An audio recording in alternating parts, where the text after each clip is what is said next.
The local certificates report that is part of the AD Pro toolkit will scan your computers and servers and pull back the locally installed certificates from the personal trusted root certificate authorities and trusted publishers store. So as you can see here, it's showing you the computer, the expiration date, status, issued to, issued by, and the thumbprint, friendly name and thumbprint.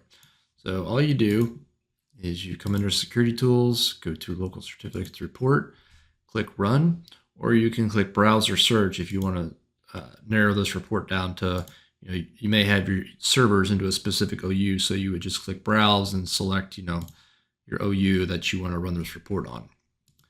Then all you got to do is click run, and it'll go scan those computers and pull back the certificates from those stores. So again, it's going to pull back various information.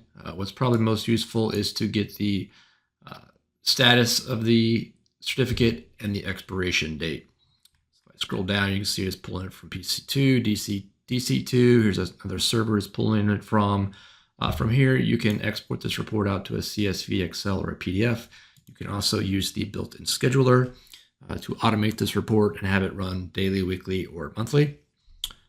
And that is it. You can download this tool, try it for 14 days. That's it. Thanks for watching.